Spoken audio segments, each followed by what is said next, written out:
lives.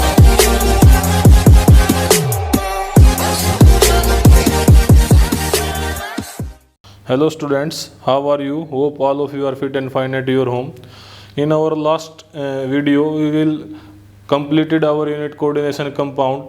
Today we will start journal organic chemistry. Let's start with organic chemistry. Organic chemistry को शुरू करने से पहले कुछ एक जर्नल इन्फॉर्मेशंस हैं जो आपको ध्यान रखनी है और नोट डाउन कर लेनी है वो, ठीक है, ताकि जब आप आगे ऑर्गेनिक केमिस्ट्री को पढ़ें तो आपको दिक्कतें ना आए। तो शुरू करते हैं बेटा, journal principles of organic chemistry.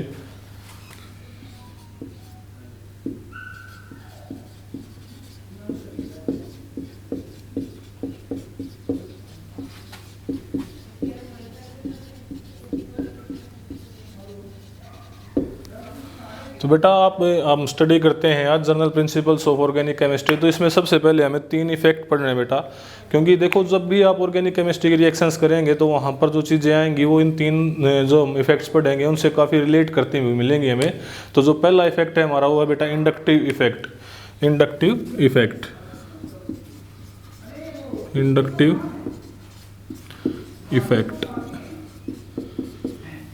Inductive effect क्या होता है बेटा? ये सीरीज के अलोंग जो है कार्बन, जब हम कोई हमारे पास कार्बन कार्बन की चेन है, जैसे हम 10th क्लास में पढ़ते आए थे कि एल्केन एल्किन और एल्काइंस की जो हमारी चेन होती है लॉन्गर, जैसे कोई भी चेन है सी सी सी सी, इस तरीके से कोई कार्बन की चेन है, आप इनकी वैलेंसीज पूरी करेंगे और लास्ट में कोई हमारे पास ऐसा आइटम जुड़ा हुआ है जो कार्बन से ज़्यादा इलेक्ट्रोनेगेटिव है, जो कार्बन से क्या बेटा ज़्यादा इलेक्ट्रोनेगेटिव है।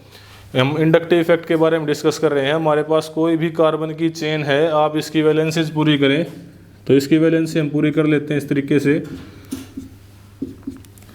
तो यहाँ पर हमारे पास क्या है, कोई भी ज़्यादा इलेक्ट्रोनेगेटिव एलिमेंट बजाय किसके, कार्बन के, तो क्या करेगा बेटा, जो ये बॉन्ड है कार्बन और हेलोजन के बीच में, हेलोजन ही जरूरी नहीं है, कोई भी ज़्यादा इलेक्ट्रोनेगेटिव एलिमेंट बजाय कार्बन के, तो क्या करेगा बेटा, वो जो ये बॉन्ड है यहाँ से इलेक्ट्रॉन्स को अपनी तरफ, क्योंकि इलेक्ट्रोनेगेटिविटी में क्या होता है, शेयर जो लोन पेयर होता है बेटा, जो बॉन्ड पेयर होता है, उसमें से इलेक्ट्रॉन्स को अपनी तरफ अट्रैक्ट करने की पावर को हम क्या कहते हैं, electronegativity. To attract the shared pair of electrons towards itself, यानी अपनी तरफ शेयर्ड पेयर ऑफ इलेक्ट्रॉन्स को अट्रैक्ट करने की पावर क्या कहलाती है बेटा, इलेक्ट्रोनेगेटिविटी।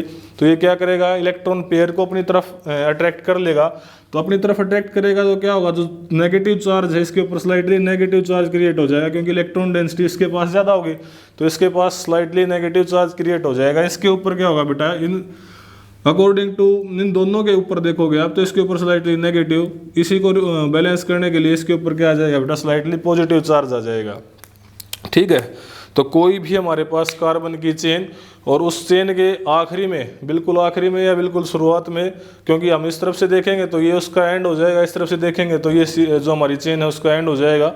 तो बिल्कुल एंड में जो हमारी कार्बन की चेन के कोई इलेक्ट्रोनेगेटिव एलिमेंट जुड़ा हुआ है, तो क्या करेगा, वो जो हमारा बॉन्ड बना हुआ है 2 एटम्स के बीच में, उसमें से शेयर्ड पेयर ऑफ इलेक्ट्रॉन को अपनी तरफ अट्रैक्ट करेगा, तो उसके ऊपर स्लाइटली नेगेटिव चार्ज क्रिएट हो जाएगा, दूसरे के ऊपर स्लाइटली पॉजिटिव। अब ये जो अपनी इलेक्ट्रॉन डेंसिटी जो इसकी कम हुई थी, ये कोशिश करेगा कि मैं इससे इस जो कार्बन एटम है इससे लूँ इनको, तो इसके ऊपर क्या जाएगा बेटा, थोड़ा सा स्लाइटली मोर पॉजिटिव।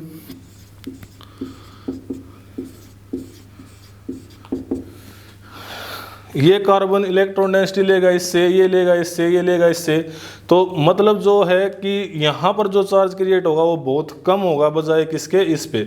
तो जो बिल्कुल इलेक्ट्रोनेगेटिव एलिमेंट के साथ में जुड़ा हुआ कार्बन है उसमें सबसे ज़्यादा पॉजिटिव चार्ज क्रिएट होगा। उसके बाद क्या होगा, अलोंग द सीरीज जैसे जैसे जैसे जैसे हम आगे जाते जाएंगे हमारा इंडक्टिव इफेक्ट क्या होता चला जाएगा बेटा, वीक होता चला जाएगा, वीक।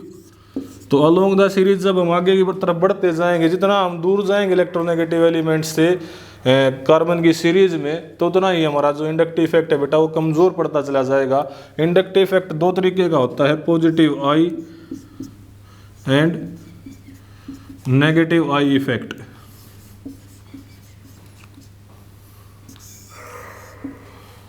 पॉजिटिव आई और नेगेटिव आई इफेक्ट होता है बेटा इंडक्टिव इफेक्ट। आई से इंडक्टिव और पॉजिटिव और नेगेटिव का क्या मतलब है कि जो भी एलिमेंट यहाँ पर कार्बन के अलावा जुड़ा हुआ है उसके ऊपर कैसा चार्ज आता है। अगर उसके ऊपर पॉजिटिव चार्ज आता है तो पॉजिटिव आई इफेक्ट शो करेगा, अगर उसके ऊपर नेगेटिव चार्ज आता है तो नेगेटिव आई इफेक्ट शो करेगा। जैसे अगर इससे कम इलेक्ट्रोनेगेटिव यहाँ एटम यहाँ जुड़ा हुआ है तो क्या करेगा, कार्बन उससे इलेक्ट्रॉन डेंसिटी ले लेगा अपनी तरफ, तो कार्बन के ऊपर तो स्लाइटली नेगेटिव चार्ज, उसके ऊपर स्लाइटली पॉजिटिव चार्ज, तो इंडक्टिव इफेक्ट पॉजिटिव आई और नेगेटिव आई इस तरीके से आता है। मान लिया यहाँ पर कोई हेलोजन जुड़ा हुआ है, ये हमारी चेन है कार्बन की, कार्बन कार्बन कार्बन, और यहाँ एज्यूम करते हैं फ्लोरीन जुड़ा हुआ बेटा।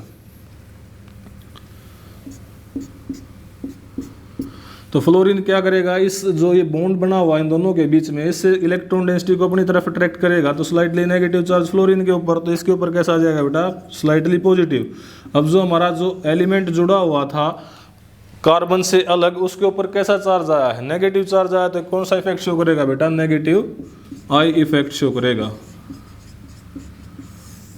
ठीक है, जितने भी हमारे पास फंक्शनल ग्रुप्स हैं, जितने भी फंक्शनल ग्रुप्स हैं हमारे पास, जो आपने 10th क्लास में पढ़े थे या 11th क्लास में पढ़े थे, जो भी आपके पास फंक्शनल ग्रुप्स हैं, वो सारे के सारे कैसा इफेक्ट शो करते हैं बेटा, नेगेटिव आई इफेक्ट शो करते हैं।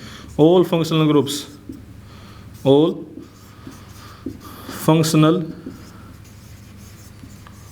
Groups show negative I effect. आपको ये याद रखना है कि जितने भी हमारे पास फंक्शनल ग्रुप्स हैं सारे के सारे बेटा कैसा इफेक्ट शो करेंगे, नेगेटिव आई इफेक्ट शो करेंगे। अब बचे हमारे पास पॉजिटिव आई, तो पॉजिटिव आई इफेक्ट शो कौन करेगा, एल्काइल ग्रुप करेगा बेटा, एल्काइल ग्रुप। और कुछ एक बुक्स में लिख रखा है हाइड्रोजन, तो आपको सिर्फ एक ही याद रखना है, एल्काइल ग्रुप। एल्काइल ग्रुप क्या करेगा बेटा, पॉजिटिव आई इफेक्ट शो करेगा। तो इंडक्टिव इफेक्ट के बारे में बताया कि कार्बन की कोई चेन है हमारे पास, और उसके एंड में या कहीं पर भी इस तरफ, यहाँ किसी के साथ भी अगर कोई भी दूसरा एलिमेंट जिसकी इलेक्ट्रोनेगेटिविटी या तो कार्बन से ज़्यादा है या कार्बन से कम है वो अटैच है, तो क्या करेगा बेटा, जो शेयर्ड पेयर ऑफ इलेक्ट्रॉन उन दोनों एलिमेंट्स के बीच में, कार्बन और जो दूसरा एलिमेंट जुड़ा हुआ है हमारे साथ, तो जो शेयर्ड पेयर ऑफ इलेक्ट्रॉन है वो डिस्टर्ब हो जाएगा, या तो जो ज़्यादा इलेक्ट्रोनेगेटिव है उसकी तरफ चला जाएगा वो, तो उसके ऊपर कैसा चार्ज आएगा, स्लाइटली नेगेटिव चार्ज, दूसरे के ऊपर स्लाइटली पॉजिटिव चार्ज। अब ये क्या है, ये जो इंडक्टिव इफेक्ट है बेटा, ये सीरीज में आगे जाते जाते जाते जाते कमज़ोर होता चला जाता है। जिस एलिमेंट के साथ जुड़ा हुआ है वहीं पर ये प्रोडोमिनेंट अपना इफेक्ट दिखाता है, पूरी सीरीज में जो होगा ये वीक होता चला जाएगा। ठीक है, सबसे ज़्यादा इफेक्ट किस पे दिखाएगा, जिस एटम के साथ में कार्बन के साथ, जिस कार्बन के साथ में वो एलिमेंट जुड़ा हुआ उस कार्बन के ऊपर उसका सबसे ज़्यादा इफेक्ट होगा। इसका यूज़ का कहाँ होता है बेटा, कैसे यूज़ होगा, तो एक एग्जांपल के थ्रू इसको समझते हैं हम, कहाँ कैसे ये यूज़ हो रहा है बेटा। तो एक क्वेश्चन आता है, कई बार आता है question,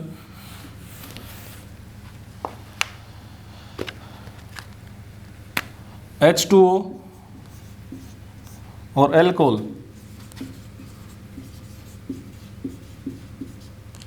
which is more acidic।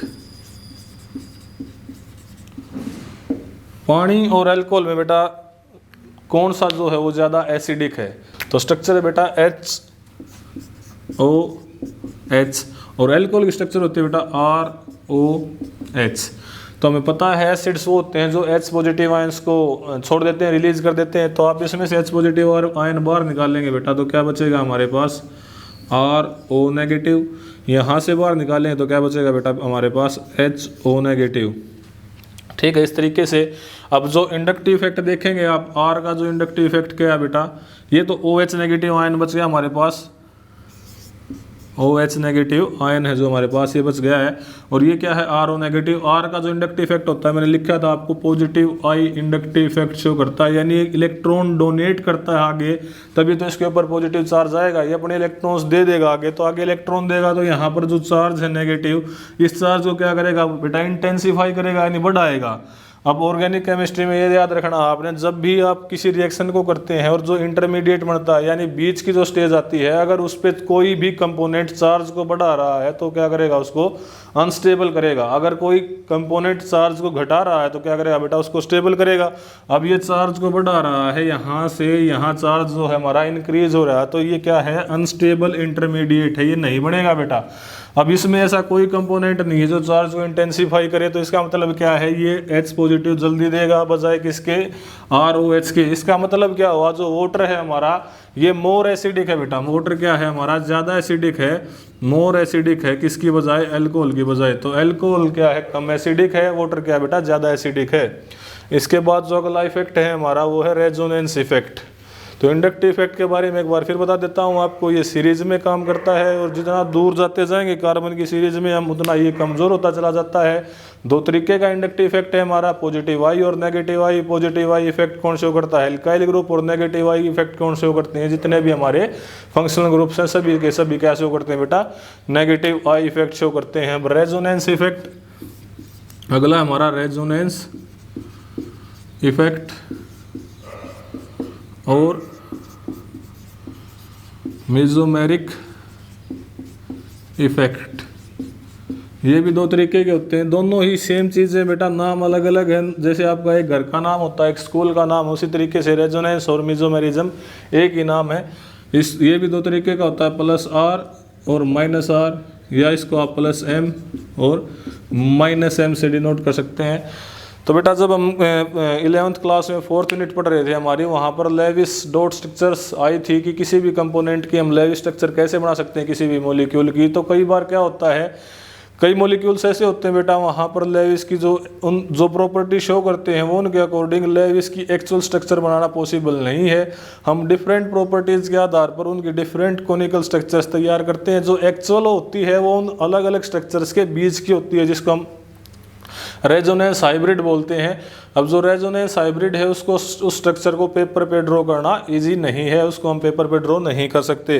तो रेजोनेंस क्या है, ये फिनोमिना है जब हम लेविस की जो डॉट स्ट्रक्चर है किसी कंपोनेंट या किसी मॉलिक्यूल के लिए अगर उसको नहीं ड्रॉ कर पाए तो क्या होगा बेटा, वो रेजोनेंस शो कर रही है। उसकी जितनी भी प्रॉपर्टीज हैं उनको समझाने के लिए डिफरेंट अलग अलग कोनिकल स्ट्रक्चर्स दी जाती हैं, उन स्ट्रक्चर्स को हम पेपर पे ड्रॉ कर सकते हैं। लेकिन जो एक्चुअल होगी वो क्या होगी, उन सभी स्ट्रक्चर्स का हाइब्रिड होगी जिसको हम पेपर के ऊपर ड्रॉ नहीं कर सकते।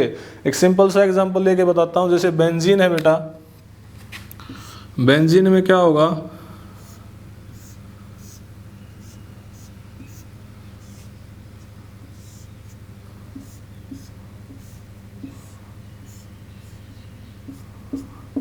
इन दोनों स्ट्रक्चर्स में आप देखें दोनों सिमिलर दिखाई दे रही होंगी आप लोगों को, लेकिन क्या है कि सिर्फ डबल बॉन्ड की जो पोजीशंस हैं वो अलग हैं। दोनों सिमिलर दिखाई दे रही हैं लेकिन डबल बॉन्ड की पोजीशंस क्या हैं, अलग हैं।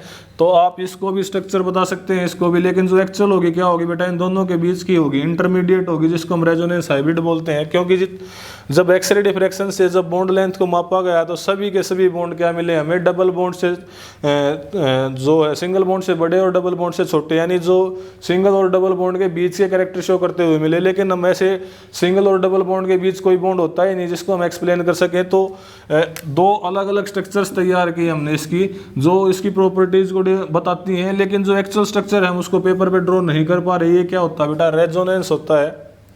ठीक है, अब different type of resonance effect, positive R और नेगेटिव आर कौन शो करते हैं, उनके एग्जांपल्स को हम करते हैं बेटा, और कुछ स्ट्रक्चर्स बनाते हैं रेजोनेंस की।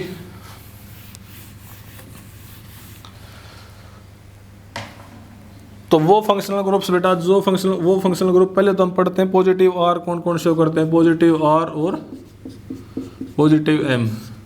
ये जो रेजोनेंस इफेक्ट है ये परमानेंट इफेक्ट है बेटा, ये डिलोकलाइजेशन का इफेक्ट है, यानी इलेक्ट्रॉन पूरी रिंग के ऊपर या पूरे कंपोनेंट जो भी हमारा मॉलिक्यूल है उसके ऊपर फैल जाते हैं।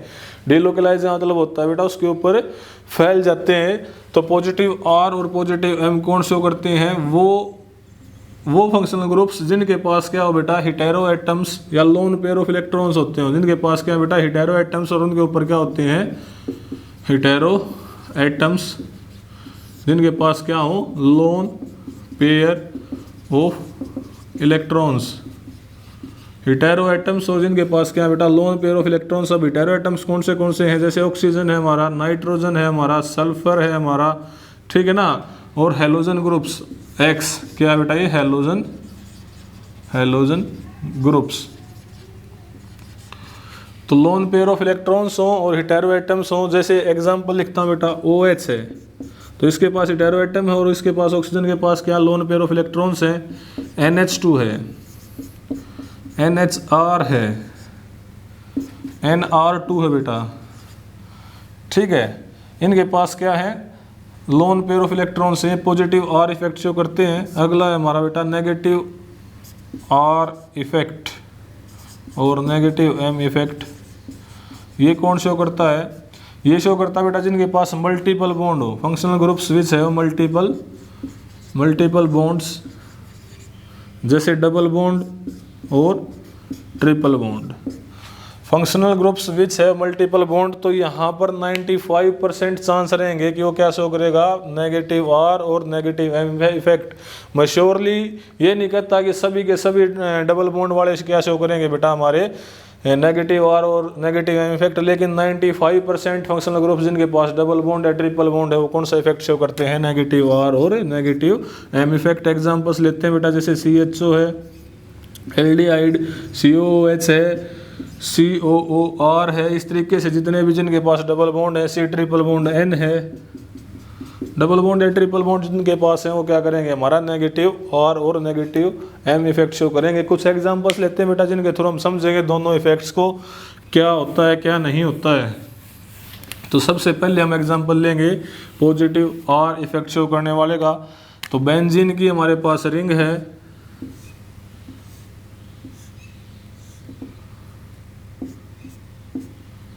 और ये हमारा फंक्शनल ग्रुप जुड़ा हुआ है OH।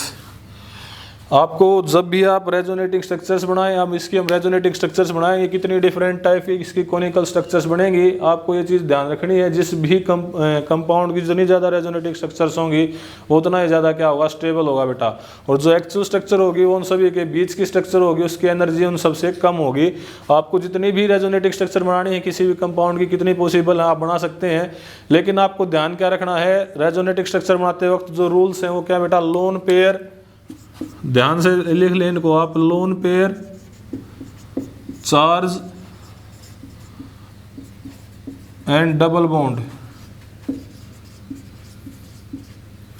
Lone pair, charge and double bond बेटा, ये जो लोन पेयर है हमारा चार्ज है, और जो डबल बॉन्ड है डबल बॉन्ड, सिर्फ यही मूव करते हैं बेटा। क्या करेंगे, lone pair, charge and double bond यही मूव करेंगे जब भी आप रेजोनेटिंग स्ट्रक्चर्स बनाएंगे। Number of covalent bond, number of covalent bond should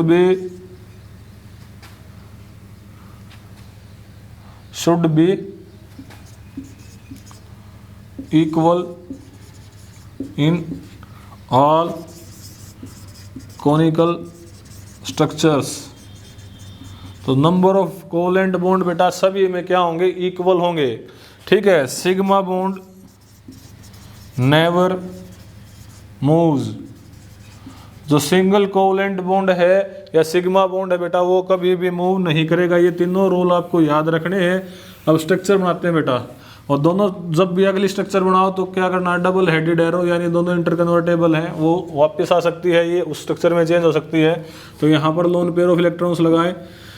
अब क्या होगा, लोन पेयर ऑफ इलेक्ट्रॉन्स बेटा आगे मूव करेंगे इस तरीके से, ये यहाँ आ गया है। अब ये क्या करेगा, इस कार्बन की टिप के ऊपर। तो ये हमारी पहली स्ट्रक्चर तैयार हो गई है। अब इसको आगे बढ़ाते हैं, क्या बना हमारे पास, ये बॉन्ड डबल हो गया बेटा, ऑक्सीजन के ऊपर पॉजिटिव चार्ज इस तरीके से, या नेगेटिव यहाँ पर ये हमारी पहली स्ट्रक्चर आ गई है, ठीक है। तो नेगेटिव चार्ज आ गया हमारा इस कार्बन के ऊपर। जो अगली स्ट्रक्चर होगी वो क्या होगी बेटा, ये जो नेगेटिव चार्ज है ये क्या करेगा, यहाँ पर डबल बॉन्ड क्रिएट कर देगा। ये डबल बॉन्ड इस कार्बन की टिप के ऊपर नेगेटिव चार्ज, इस नेगेटिव चार्ज को आप ऐसे 2 इलेक्ट्रॉन से शो कर सकते हैं बेटा। नेगेटिव चार्ज को क्या कर सकते हैं, 2 इलेक्ट्रॉन से, कि लोन पेयर ऑफ इलेक्ट्रॉन से यहाँ पर ये अगली जो स्ट्रक्चर है हमारी वो आएगी, यहाँ नेगेटिव चार्ज, ये डबल बॉन्ड। आप हर एक स्ट्रक्चर में कोवलेंट बॉन्ड गिन के देख सकते हैं, आपको कभी भी वोलेट नहीं करने हैं कोवलेंट बॉन्ड। जितने पहली स्ट्रक्चर में उतने ही हमारे अगले स्ट्रक्चर से मिलेंगे। आगे क्या होगा, ये यहाँ पर डबल बॉन्ड क्रिएट कर देगा बेटा, ये यहाँ। तो इस स्ट्रक्चर को हम यहाँ बना लेते हैं।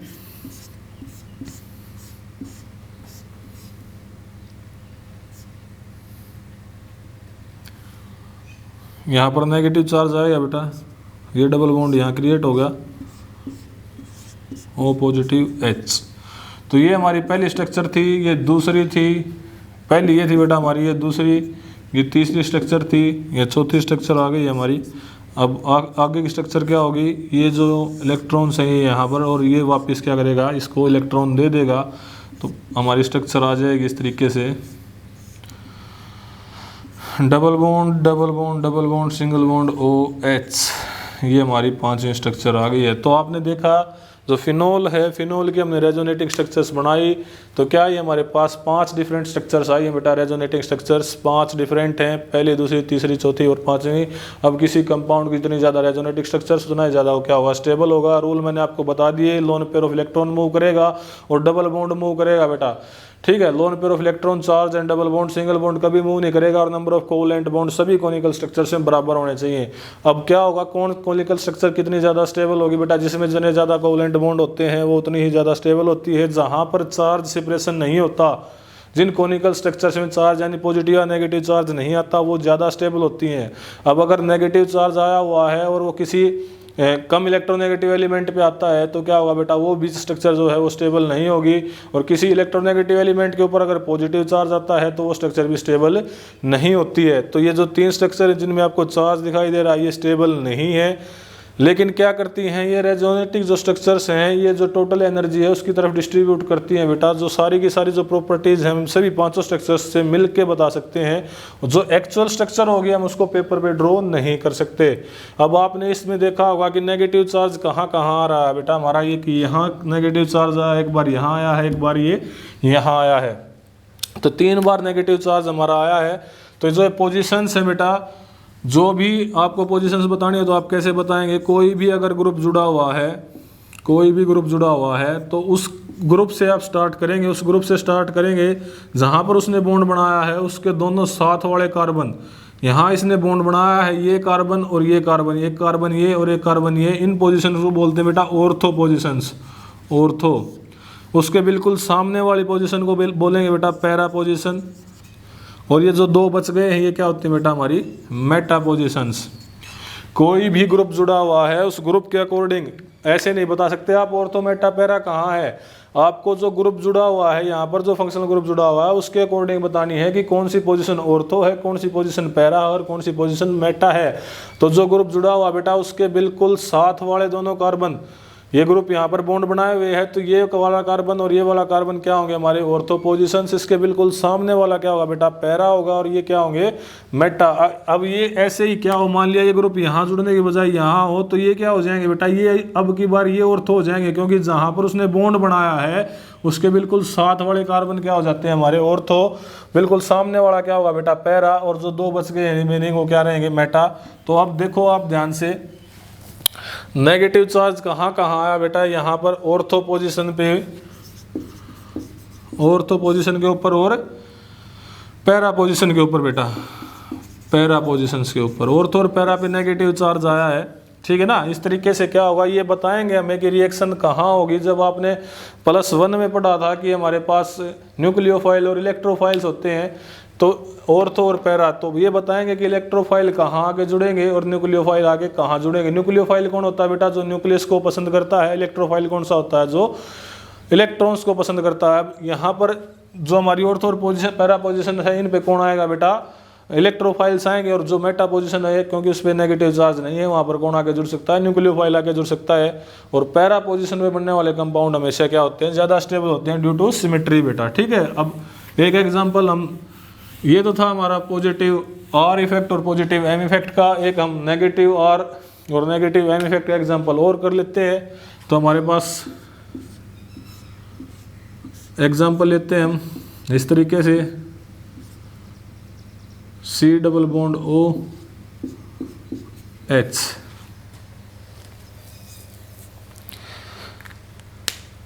ये एग्जांपल लिया हमने एल्डिहाइड का। तो स्टार्ट करते हैं हम, पहली हमारी जो है रेजोनेटिक स्ट्रक्चर वो बनाएंगे हम। तो यहाँ से चले हम, ये यहाँ शिफ्ट हो जाएगा बेटा और ये यहाँ, ठीक है। आप कहेंगे सर हम ऐसे ही क्यों चले, उसमें तो हम दूसरे तरीके से चल रहे थे। तो दूसरे तरीके से चल के देखेंगे बेटा हम, आपके अकॉर्डिंग जैसा आप पूछना चाह रहे हैं। तो उसमें क्या होगा बेटा, लोन पेयर मूव कर सकते हैं, डबल बॉन्ड मूव कर सकते हैं। अब यहाँ से लोन पेयर मूव करेंगे, जो हम करते हैं यहाँ से लोन पेयर मूव करेंगे तो वो यहाँ मूव करेंगे बेटा, ठीक है, यहाँ मूव करेंगे। तो अब आगे क्या होगा, कार्बन के जो बॉन्ड बन जाएंगे वो कितने बन जाएंगे, 5 बन जाएंगे बेटा। एक ये होगा, 2 3 4, ऐसा तो हो नहीं सकता कार्बन के 5 बॉन्ड बने। अब कोई ना कोई हमें बॉन्ड तोड़ना पड़ेगा, क्योंकि कार्बन की मैक्सिमम वैलेंसी 4 होती है। बॉन्ड हम यहाँ से ब्रेक नहीं कर सकते, क्योंकि क्या है, सिंगल बॉन्ड से सिंगल बॉन्ड कभी मूव नहीं करते, तो लोन पेयर तो यहाँ से मूव करेंगे ही नहीं। चलो दूसरी कंडीशन देखते हैं बेटा। दूसरी कंडीशन क्या हो सकती है कि ये जो डबल बॉन्ड है ये मूव करे, ये यहाँ मूव कर जाए डबल बॉन्ड, ठीक है। अगर डबल बॉन्ड यहाँ मूव करेगा, जो ये डबल बॉन्ड है अगर ये यहाँ मूव कर जाए लोन पेयर जो है हमारे वो मूव करते हैं, डबल बॉन्ड यहाँ मूव नहीं कर सकता बेटा, क्योंकि इसके बाद हमें फिर से सिंगल बॉन्ड तोड़ने पड़ेंगे। अब चलते हैं हम जो मेन कंडीशन है हमारी उसी के ऊपर। तो ये यहाँ से यहाँ मूव करेगा बेटा, ठीक है, और ये यहाँ से यहाँ इस तरीके से हमारी जो पहली स्ट्रक्चर है वो तैयार हो जाएगी। अब यहाँ से इलेक्ट्रॉन्स चले गए हैं, तो इस कार्बन के ऊपर पॉजिटिव चार्ज, ये बॉन्ड डबल हो गया बेटा कार्बन का, ये सिंगल, ये हाइड्रोजन है, ये सिंगल बॉन्ड ओ नेगेटिव, ठीक है। अगर यहाँ से मूव कर देते तो ऑक्सीजन के ऊपर पॉजिटिव चार्ज आता बेटा। पॉजिटिव चार्ज ऑक्सीजन क्या है, वो देखो यहाँ से मूव कर देते हैं हम डबल बॉन्ड को, तो ऑक्सीजन के ऊपर पॉजिटिव चार्ज आ जाता है और कार्बन के ऊपर नेगेटिव चार्ज। तो इलेक्ट्रोनेगेटिव एलिमेंट के ऊपर नेगेटिव चार्ज होना चाहिए बेटा। लोन पेयर मूव करे तो दूसरी बात, अगर बॉन्ड मूव करते हैं तो इलेक्ट्रोनेगेटिव एलिमेंट के ऊपर कैसा चार्ज होना चाहिए, नेगेटिव चार्ज। अब अगली स्ट्रक्चर बनाते हैं हम। ये जो डबल बॉन्ड है बेटा यहाँ मूव करेगा, नेक्स्ट स्ट्रक्चर जो हमारी बनेगी वो इस तरीके से बन जाएगी, double bond CO negative H, यहाँ पर पॉजिटिव चार्ज, ये डबल बॉन्ड हो गया हमारा, ये डबल बॉन्ड। अगली स्ट्रक्चर बनाते हैं हम। ये जो डबल बॉन्ड है यहाँ मूव कर जाएगा, CO नेगेटिव H। अब जो पॉजिटिव चार्ज है बेटा वो यहाँ आ जाएगा, ये बॉन्ड डबल हो गया हमारा और ये बॉन्ड भी डबल हो गया है। अब वापस क्या होगा, ये बॉन्ड यहाँ और ये यहाँ, तो हमारी जो स्ट्रक्चर है वो इस तरीके से बन जाएगी बेटा वापस से,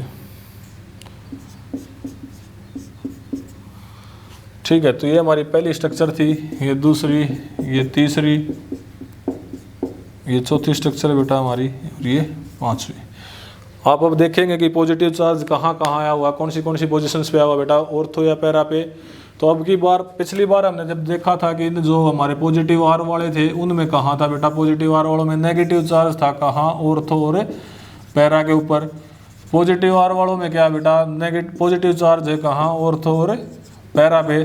तो हमें पोजीशन स्पेसिफाई हो जाती है रिएक्शन की, इलेक्ट्रोफाइल कहाँ आके जुड़ेगा और न्यूक्लियोफाइल कहाँ आके जुड़ेगा। तो आपको ये याद रखना है, रेजोनेंस और इंडक्टिव इफेक्ट। एक इफेक्ट और बच गया बेटा हमारा, हाइपर कंजुगेशन, जो हम नेक्स्ट वीडियो में पढ़ेंगे। आपको इन दोनों इफेक्ट्स में से अगर कोई प्रॉब्लम है तो आप जूम हमारी जो ऑनलाइन क्लास होती है उसके अंदर या बेटा व्हाट्सएप पे आप मुझे कोई भी प्रॉब्लम है वो भेज सकते हैं, उसका सॉल्यूशन किया जाएगा। थैंक यू बेटा।